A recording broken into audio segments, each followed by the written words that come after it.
The Commerce Department has released its monthly consumer spending report for the month of March. Consumer spending drives the U.S. economy and is seen as a key indicator of how deeply the current coronavirus crisis is affecting everyday Americans. Personal consumption expenditures, or all the goods and services purchased in the United States, was about $12.5 trillion in March, down from about $13.5 trillion from the previous month. With stores and restaurants being forced to close and jobless claims at record highs, consumers are, unsurprisingly, spending less money. This consumer spending report is released monthly, and economists, investors, analysts all pay a ton of attention to it because of the huge role that spending has on the domestic economy. Consumer spending makes up about 68% of GDP in the United States. This is a really wide-ranging figure. This represents everything from people going to the mall to shop at stores to buying groceries to getting haircuts. It's anything you spend your money on. So in March, we saw businesses across the country start to shut their doors, and social distancing measures were put in place, and people were staying home more than they had, maybe ever.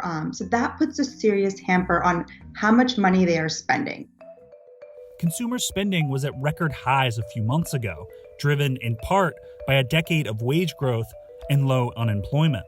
But U.S. employees shed around 700,000 jobs in March, raising the unemployment rate to 4.4%, a number that's expected to increase in April. What we're really seeing play out here is kind of this domino effect that spending can have on the entire economy. So a lot of people are left jobless. They have less money to spend. So that's less money that they're putting into the pockets of other people.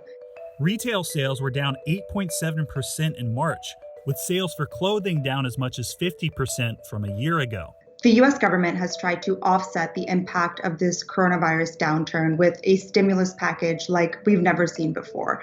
And the hope is that people who may be left jobless or whose income may have taken a hit, they might be able to pay their rent, or they'll go out there and they'll spend this money to potentially stimulate the economy. Some analysts say consumer spending can be a lagging indicator of how the economy is doing, because it looks at spending from the previous month. But its growth almost always slows heading into a recession. If you look at the last recession, spending dipped during the second half of 2008. Consumer spending is obviously a huge chunk of the domestic economy, but how much people are spending also tells you how confident they're feeling about their current economic situation, their current jobs, their future jobs. A survey of consumer sentiment plunged around 20% in early April, the largest monthly decline ever recorded.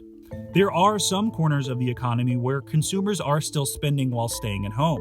For example, they're paying for streaming services and buying things online, benefiting the stock prices of companies like Netflix and Amazon. One worry that a lot of analysts and economists have right now is that once businesses are reopened, whenever that might be, that people won't just bounce back and start spending at the pace that they did previously. The worry is that the rebound could be a little bit slower than what many people are expecting right now.